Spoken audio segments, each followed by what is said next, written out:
ونصلي على رسوله الكريم أما بعد فأعوذ بالله من الشيطان الرجيم بسم الله الرحمن الرحيم الذين آتيناهم الكتاب يعرفونه كما يعرفون أبناءهم وإن فريقا منهم ليكتمون الحق وهم يعلمون الحق من ربك فلا تكونن من الممترين صدق اللہ العظیم۔ قرآن کریم کی سورہ بقرہ کی آیت نمبر 146 147 آپ کے سامنے تلاوت کی۔ گزشتہ آیات میں بھی اہل کتاب کا بغض اور عناد اور رسول اللہ صلی اللہ علیہ وسلم سے ان کی دشمنی کو بتایا گیا تھا۔ رسول اللہ صلی اللہ علیہ وسلم کی مخالفت یہ اس وجہ سے نہیں تھی کہ انہیں یقین نہیں تھا آپ کے نبی ہونے پر، آپ کے سچے ہونے پر، ایسی بات نہیں تھی، انہیں سب پتہ تھا۔ وہ رسول اللہ صلی اللہ علیہ وسلم کو یوں جانتے تھے جیسے اپنے بیٹوں کو وہ جانتے،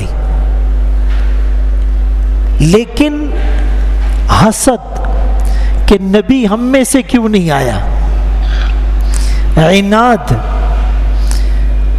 دشمنی، وہ رکاوٹ بن گئی ان کے ایمان لانے میں۔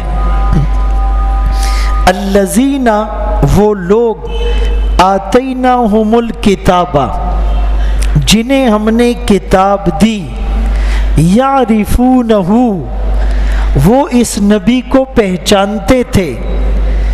بعض مفسرین نے ہو ضمیر سے مراد قبلے کو لیا ہے کہ وہ قبلے کو پہچانتے تھے کہ مسلمانوں کا قبلہ بیت اللہ تھا، اور بعض نے ہو ضمیر کا مرجع رسول اللہ صلی اللہ علیہ وسلم کو مراد لیا کہ وہ رسول اللہ صلی اللہ علیہ وسلم کو پہچانتے تھے، کما یعرفون ابناءہم، جیسے وہ لوگ اپنے بیٹوں کو پہچانتے تھے۔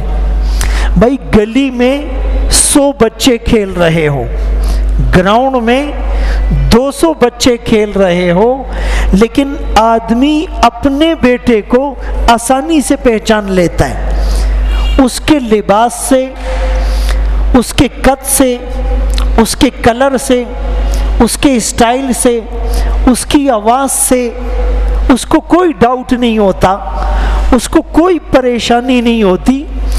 تو جیسے آدمی بہت سارے بچوں میں اپنے بچے کو آسانی سے پہچان جاتا ہے، اسی طرح یہ رسول اللہ صلی اللہ علیہ وسلم کو بھی پہچانتے تھے کہ یہ اللہ کے نبی ہیں، آخری نبی ہیں اور نبی برحق ہیں، اس لیے کہ ان کی کتابوں میں، تورات اور انجیل میں اس کا تذکرہ موجود، مثلہم فی التورات ومثلہم فی الانجیل، آقا کے صحابہ کا تذکرہ موجود۔ یأتی من بعدی اسمہ احمد، بلکہ باپ اپنے بچے کو پہچانے یہ تو آسان بات ہے، بچہ بھی اپنے باپ کو پہچان لیتا ہے۔ اب فرض کریں یا 200-300 لوگ بیٹھے ہوئے اور ایک بچہ آئے، اب اس کو اپنا والد ڈھونڈنے میں کوئی مشکل نہیں ہوگی، وہ تھوڑی دیر آئے گا، ادھر ادھر دیکھے گا، فوراً جا کے گود میں بیٹھ جائے گا۔ اللہ نے ایک نظام بنایا ہے۔ اچھا، جس جانور کے ساتھ آپ اچھائی کریں اس میں بھی یہ سینس آتی ہے۔ جس بلی کو آپ دودھ پلاتے ہیں، فرض کرے وہ بلی ابھی ادھر آئے گی تو جو دودھ پلانے والا ہوگا اس کے پاس آ کر بیٹھے گی۔ کتا بھی اپنے مالک کے در کا وفادار ہوتا ہے، گھوڑا بھی وفا کرتا ہے کہ اپنے مالک کی خاطر اس کو نظر آ رہا ہے تیر، تلوار، نیزے، گولیاں، بارود، آگ، دھول، مٹی، سمندر، لیکن اپنے مالک کی وفا کی خاطر کود جاتا ہے۔ اللہ نے ان گھوڑوں کی وفاؤں کی قسمیں قرآن میں کھائی، والعادیات ضبحا فالموریات قدحا فالمغیرات صبحا فاثرن به نقعا فوسطن به جمعا۔ قسم ہے ان گھوڑوں کی جو چنگاریاں اڑاتے ہیں اپنے ٹاپوں سے، جو صبح سویرے دشمن پر حملہ کرتے ہیں، جو دشمن کے جم گھٹے میں گھس جاتے ہیں۔ ان تمام قسموں کے بعد آگے کیا کہا؟ ان الانسان لربہ لکنود، لیکن یہ انسان اپنے رب کا ناشکر ہے۔ اس طاقتور گھوڑے کو اللہ نے تمہارے تابع بنایا، اس طاقتور ہاتھی کو اللہ نے تمہارے تابع بنایا، اس گائے اور اس بھینس اور اس اونٹ جو لمبا تڑنگا صحرا کا جہاز ہے، اللہ نے تمہارے تابع بنایا۔ کسی پر تم سوار ہوتے ہو، کسی کو تم ذبح کر کے اس کا گوشت کھاتے ہو، کسی کی تم کھال سے مختلف چیزیں بناتے ہو، کسی کا تم دودھ پیتے ہو، کسی کے اوپر تم سامان لے کے جاتے ہو۔ تحملون اثقالکم الی بلد لم تکونوا بالغیہ الا بشق الانفس۔ اگر یہ جانور نہ ہوتے تو تم اپنی کمر پر یہ بھاری سامان کیسے لے کر جاتے؟ تو بہرحال فرمایا کہ وہ لوگ جنہیں ہم نے کتاب دی، یہودی، عیسائی اور ان کے عالم، یعرفونہ، قبلے کو یا رسول اللہ صلی اللہ علیہ وسلم کو پہچانتے تھے، کما یعرفون ابناءہم، جیسے اپنے بیٹوں کو پہچانتے تھے۔ اور یہ عرب میں مقولہ ہوتا ہے کہ جب کوئی کانفیڈنس کے ساتھ بات کرتا تھا نا کہ تم اس کو پہچانتے ہو، تو وہ تاکید کے لیے کہتا تھا اس کو تو میں ایسے پہچانتا ہوں جیسے اپنے بیٹے کو پہچانتا ہوں۔ بلکہ حضرت عمر رضی اللہ عنہ نے عبداللہ ابن سلام رضی اللہ عنہ سے، وہ شروع میں یہودی تھے، ان کو کہا کہ تم ہمارے نبی کو پہچانتے ہو؟ انہوں نے کہا ہاں ہاں، ہم تو ان کو پہچانتے ہیں اپنے بیٹوں کی طرح، بلکہ بیٹوں سے بھی زیادہ۔ اپنے بیٹے کو اتنا نہیں پہچانتے جتنا اس آخری پیغمبر کو پہچانتے۔ تو حضرت عمر رضی اللہ عنہ نے پوچھا اپنے بیٹے سے زیادہ کیسے پہچانتے ہو؟ کہا وہ ایسے کہ اس نبی کے بارے میں تذکرہ قرآن میں ہے، اس نبی کے بارے میں تذکرہ تورات میں ہے، اس نبی کے بارے میں تذکرہ انجیل میں ہے، اس نبی کا تذکرہ انبیاء نے کیا، اس نبی کا تذکرہ خود اللہ نے کیا، اس میں تو کوئی ڈاؤٹ اور کوئی شک ہو ہی نہیں سکتا۔ باقی یہ میرا بیٹا ہے، اس پر آدمی اتنا کانفیڈنس کے ساتھ نہیں کہہ سکتا، خدا نہ خواستہ عورت سے کوئی گناہ ہو گیا ہو، کسی اور کا بچہ ہو۔ تو اپنے بیٹے کے اوپر بھی اتنا یقین نہیں کیا جا سکتا جتنا اس رسول اللہ صلی اللہ علیہ وسلم پر ہو سکتا ہے۔ یہ مثال سے آپ نے سمجھایا اور فرمایا نزل الامین من السماء علی الامین فی الارض بنعتہ، ایک امانت دار نے اس کو اتارا، جبرائیل امین، نزل بہ الروح الامین، آسمان سے ایک امانت دار پر اتارا جو زمین میں امانت دار ہے۔ امینہ فی السماء امینہ فی الارض، ایک آسمانوں میں امین کے لقب سے مشہور ہے جبرائیل امین، ایک زمین پر صادق اور امین کے لقب سے مشہور ہے محمد الرسول اللہ صلی اللہ علیہ وسلم۔ تو اس میں کسی کو کیا شک ہو سکتا ہے؟ اللہ اکبر کبیرہ۔ اب یہاں پر ایک واقعہ ہے کہ ایک آدمی آیا، اس کے ساتھ اس کا بچہ تھا، تو آپ صلی اللہ علیہ وسلم نے پوچھا ابن کا ھذا، یہ بیٹا ہے آپ کا؟ اس نے کہا جی اللہ کے رسول، میں اقرار کرتا ہوں، میں گواہی دیتا ہوں یہ میرا ہی بیٹا ہے۔ آپ نے فرمایا بالکل تیرا بیٹا ہے، تیرے جسم کا ٹکڑا ہے، لیکن اس کے ظلم کا تجھ سے نہیں پوچھا جائے گا اور تیرے گناہوں کی سزا اس کو نہیں ملنے والی۔ لا تزر وازرۃ وزر اخری، کوئی کسی اور کا بوجھ نہیں اٹھائے گا۔ اللہ اکبر کبیرہ۔ ہر آدمی کل نفس مرہونہ، خود اپنے اعمال کی جزا اور سزا کا سامنا کرے گا۔ اسی لیے عمل سے زندگی بنتی ہے، جنت بھی جہنم بھی، یہ خاکی اپنی فطرت میں نہ نوری ہے نہ ناری۔ جبکہ زمانہ جاہلیت میں یہ کانسیپٹ تھا کہ جی مجرم نہیں مل رہا، اس کے بیٹے کو پکڑ لو، اس کے بھائی کو پکڑ لو، اس کے رشتہ دار کو پکڑ لو، اس کی سزا اس کو دے دو۔ اسلام نے کہا ایسا نہیں ہوگا، جس نے جرم کیا اسی کو سزا دو۔ ہاں، عاقلہ کا جو ایک قانون ہے دیت اور قسامت میں، کہ کوئی آدمی قتل کرتا ہے اور قتل خطا کرتا ہے یا قسامت ایک مسئلہ ہے، تو وہاں اس کے خاندان والوں پر وہ بوجھ ڈالا جاتا ہے، اس لیے کہ اس کی وراثت بھی انہی کو ملنی تھی، اور اس لیے بھی کہ ایک آدمی کے اوپر زیادہ بوجھ ہے، یہ مشکل ہے، تو اس کے خاندان والوں میں تقسیم کر دو، تعاون ہو جائے گا، وہ ایک الگ مسئلہ ہے۔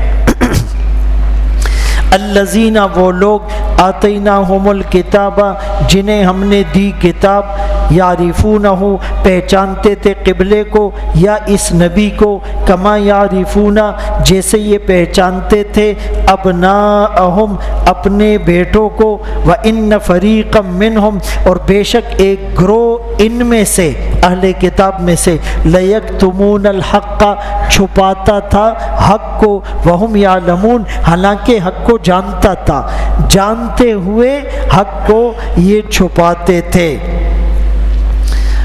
جو ان کی کتابوں میں ہوتا تھا پورا بیان نہیں کرتے تھے۔ افتؤمنون ببعض الکتاب وتکفرون ببعض، جو آسان بات اور ان کے مطلب کی بات ہوتی تھی وہ بتاتے، اور جو ان کے خلاف جاتی اس کو چھپاتے۔ تو فرمایا ایسا نہیں کرو، یہ تو بہت بڑا گناہ ہے، بہت بڑا ظلم ہے۔ وَمَنْ أَظْلَمُ مِمَّنْ كَتَمَ شَهَادَةً، اس سے بڑا ظالم کون ہوگا؟ یعنی اس سے بڑا ظالم کوئی ہو ہی نہیں سکتا جو گواہی کو چھپائے، حق بات کو چھپائے۔ جو حق بات کو چھپائے گا الجم بلجام من نار، اسے آگ کی لگام پہنائی جائے گی۔ ایک عالم کو یہ ضروری ہے کہ وہ کسی بات کو حق ثابت کرے تو اس کے لیے اچھے دلائل دے، مثالیں دے، واقعات بیان کرے، آیات بیان کرے، کسی چیز کے حق ہونے کو بالکل روز روشن کی طرح واضح کر دے۔ اور اگر کوئی چیز غلط ہے تو اس کو غلط ثابت کرنے کے لیے وہ دلائل دے، آیات کو پیش کرے، احادیث کو بیان کرے، مثالیں بتائے، لوگوں کو کنونس کرے کہ بالکل دودھ کا دودھ اور پانی کا پانی ہو جائے۔ دن اور رات میں جیسے فرق ہوتا ہے کہ بھائی یہ دن ہے اور یہ رات ہے، یہ اندھیرا ہے اور یہ اجالا ہے، یہ سردی اور یہ گرمی ہے، ایسے وہ دلائل سے بتائے۔ مفتی محمد شفیع رحمۃ اللہ علیہ کی ایک بات یاد آ گئی، فرمایا کرتے تھے کہ روشنی اور اندھیرا، اندھیرے کا علاج لاٹھی نہیں ہے، اندھیرے کا علاج روشنی ہے۔ بھائی یہ کمرے میں اندھیرا ہے، اب آپ لاٹھی لے کر کہو میں اندھیرے کو بھگا رہا ہوں، آپ نہیں بھگا سکتے۔ اس کا علاج لاٹھی نہیں، روشنی، ایک بلب لگا دو اندھیرا ختم۔ تو جب آپ حق کی محنت کرتے ہیں اور پازیٹیو وے میں کرتے ہیں، مثبت انداز سے کرتے ہیں، آپ کی پریزنٹیشن اچھی ہوتی ہے، آپ کی کنونسنگ پاور اچھی ہوتی ہے، آپ دلائل کا انبار لگاتے ہیں، آپ مثالیں کوٹ کرتے ہیں، آپ واقعات بیان کرتے ہیں، تو جب حق دل میں آتا ہے باطل چلا جاتا ہے، پھر باطل ٹھہر نہیں سکتا، وہ مقابلہ کبھی نہیں کر سکتا۔ تو ان میں سے ایک گروہ لَيَكْتُمُونَ الْحَقَّ، حق کو چھپاتا تھا، وَهُمْ يَعْلَمُونَ، اور خوب جانتے تھے کہ یہ حق ہے۔ الحق من ربک، یہ قرآن حق ہے تیرے رب کی طرف سے، فلا تکونن من الممترین، آپ شک کرنے والوں میں سے نہ بنے۔ اب ایک ہوتا ہے شک، ایک ہوتا ہے ریب، ایک ہوتا ہے مریا۔ عربی میں تینوں ملتے جلتے الفاظ ہیں جس کو الفاظ مترادفہ کہا جاتا ہے، لیکن اہل لغت نے اس میں تھوڑا سا فرق کیا ہے۔ کا شک اس کو کہتے ہیں جس کی دونوں جانب برابر ہو، 50% آپ کا ذہن کہیں کہ یہ بات درست ہے اور 50% کہیں کہ یہ غلط ہے، برابر ہو، یہ شک ہوتا ہے۔ اور اگر ایک طرف آپ کا ذہن زیادہ راجح ہو وہ ظن ہوتا ہے، اور جس طرف کم راجح ہو وہ وہم ہوتا ہے۔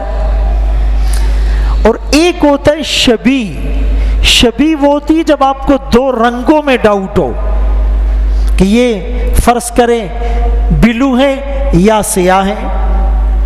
اور ایک ہوتا ہے ریب، ریب جو ہوتا ہے اس میں آپ کو شک بھی ہوتا ہے، تہمت اور بدگمانی بھی ہوتی ہے۔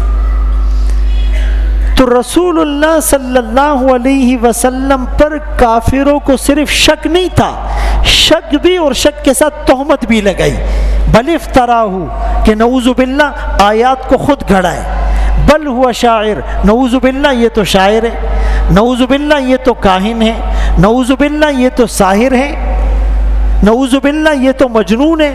تو چونکہ کافروں نے رسول اللہ صلی اللہ علیہ وسلم پر شک بھی کیا، تہمت بھی لگائی، بدگمانی بھی کی، اسی لیے یہاں ریب کا لفظ استعمال ہوا، ذالک الکتاب لا ریب فیہ۔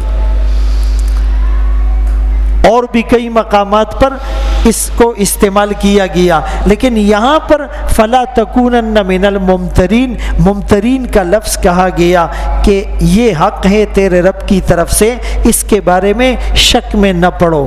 آج کچھ لوگ اسلام کے نام پر آپ کے ذہنوں میں شکوک اور شبہات انڈیل رہے ہیں، کہتے جی ہم قرآن کو مانتے ہیں حدیث کو نہیں۔ کیوں بھائی؟ اسی لیے کہ حدیثیں تو بعد میں لکھی گئی ہے اور پتہ نہیں صحیح ہے یا غلط ہے۔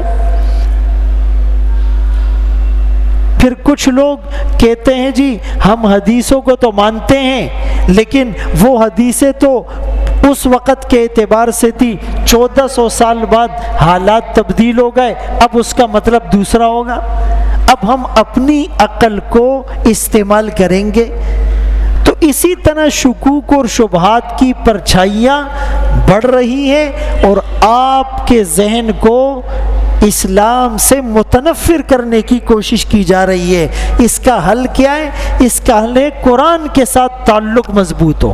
قرآن کے ساتھ تعلق مضبوط کرنے کی نیت سے یہ درس قرآن دیا جاتا ہے۔ تو آپ کو درس قرآن میں بیٹھنے سے جو فائدہ ہوگا وہ شاید عام بیانات سے نہ ہو۔ اگر آپ اس کو ایک سیریل وائز ترتیب کے ساتھ سنیں گے اور پھر اس کو سمجھیں گے اور سمجھ نہ آنے پر آپ پوچھیں گے تو پھر آپ کو دنیا کی کوئی طاقت گمراہ نہیں کر سکتی۔